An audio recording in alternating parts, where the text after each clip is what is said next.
I see several priorities for the global agenda. I am going to eat a 4-course meal of bugs.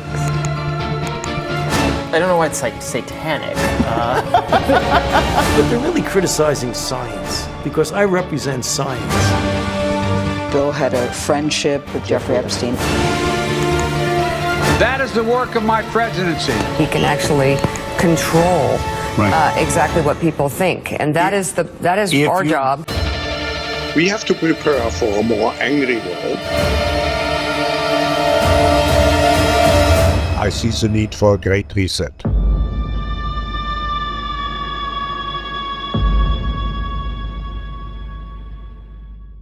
The World Economic Forum describes our current situation as a narrow window of opportunity to reflect, reimagine, and reset our world.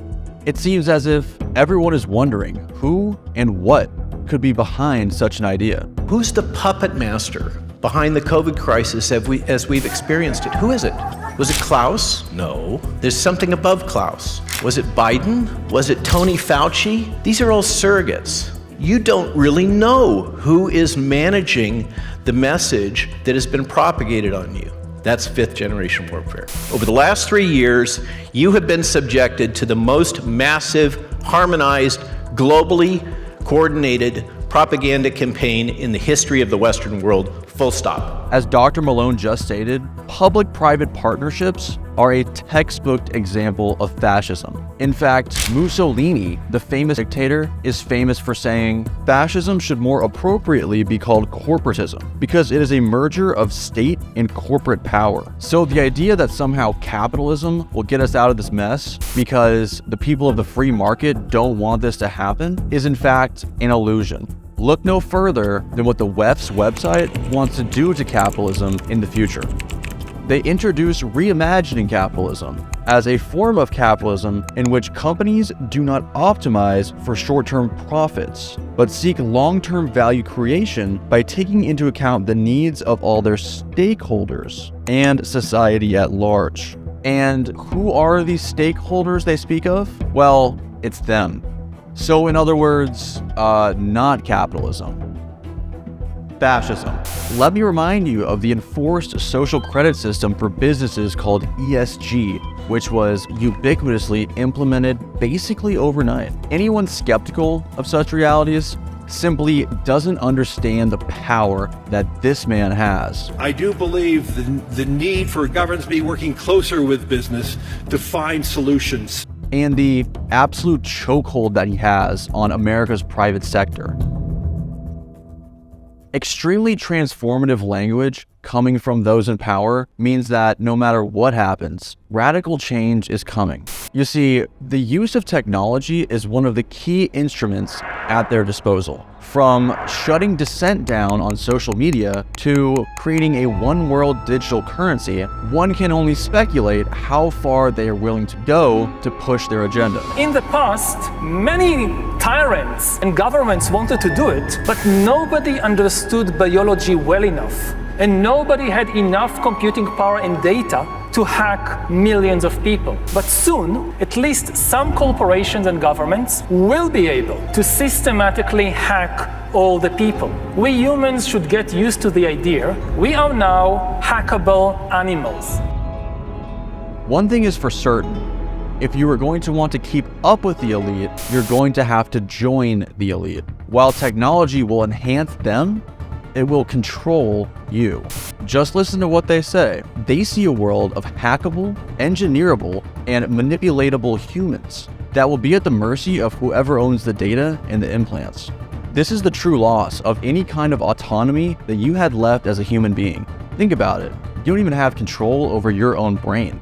And according to them, it's not very far in the future. Can you imagine that in 10 years when we are sitting here, we have an implant in our brains and I can immediately feel, because you all will have implants, and we measure your brain waves, and I can immediately tell you how the people react, or I can feel. The World Economic Forum can basically just be described as the meeting of the world's most elite and powerful people on the planet. of which arguably the single most powerful part of this entity is the banks.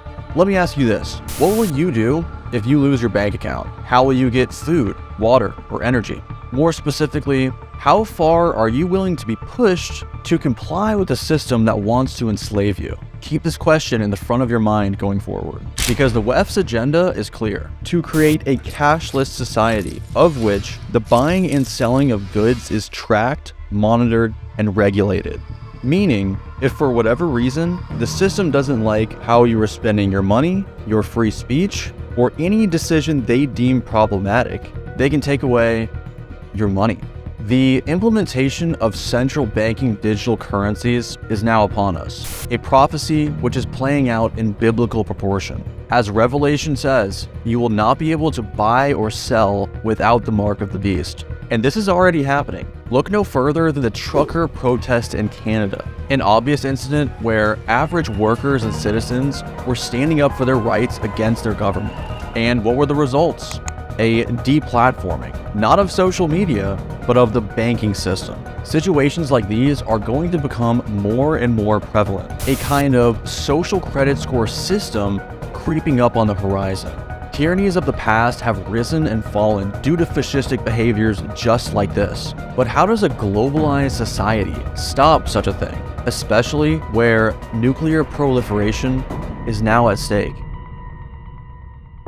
One of the true markers of the dystopian agenda being pushed on us is not being talked about enough, and that is the radical push for smart cities. In order to be competitive in artificial intelligence and secure economic and military hegemony for the United States, we have to go beyond China in terms of their implementation of surveillance technology, the use of artificial intelligence, moving away from private car ownership, which they refer to as a legacy system, in-person doctor visits, to the AI-powered alternative. Ubers you rent and you can't control where they go, and they're only going to be in the smart cities. You're not going between cities anymore. No more road trips. No more, you decide, I want to go over here today. I want to drive 3 hours to see my family or whoever, my friends. That's over if these people win. And a smart city like Tolosa, a $400 billion city being built in Arizona, a city that will house 5 million people, where gas vehicles are prohibited,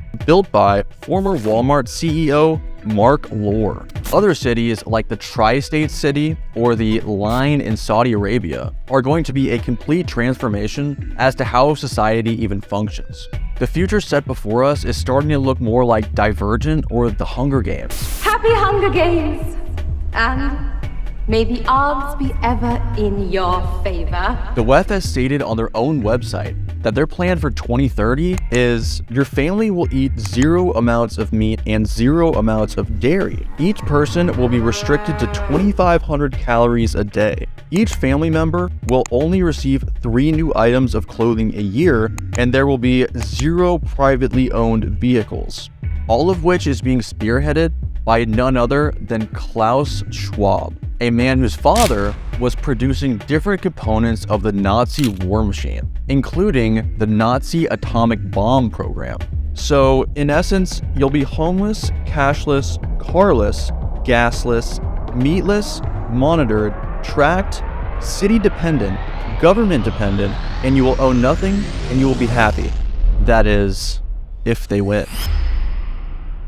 When researching and learning about all of this, one cannot help but feel the spiritual undertones of everything going on.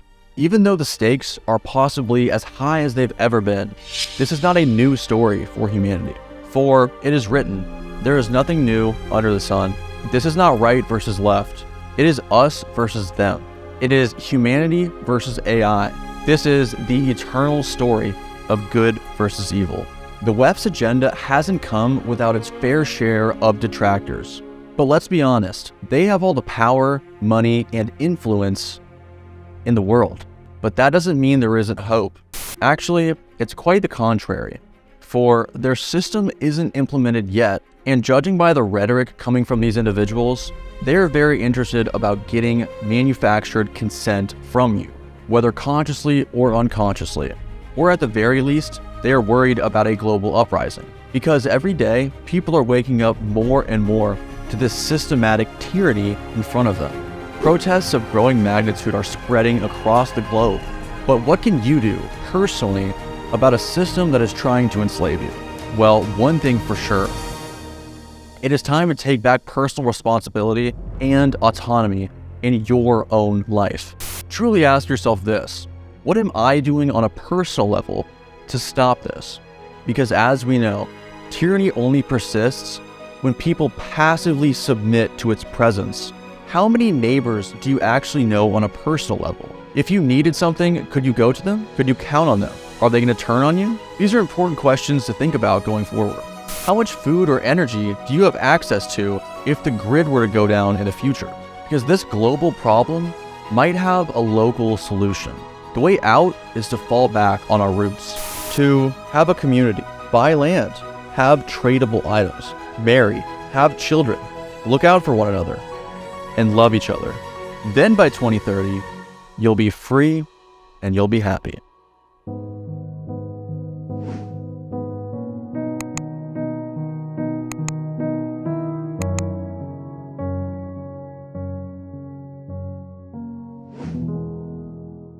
Then by 2030, you'll be free, you'll be happy.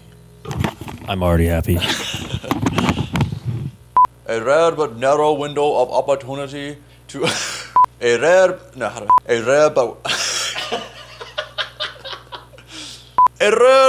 narrow window of opportunity.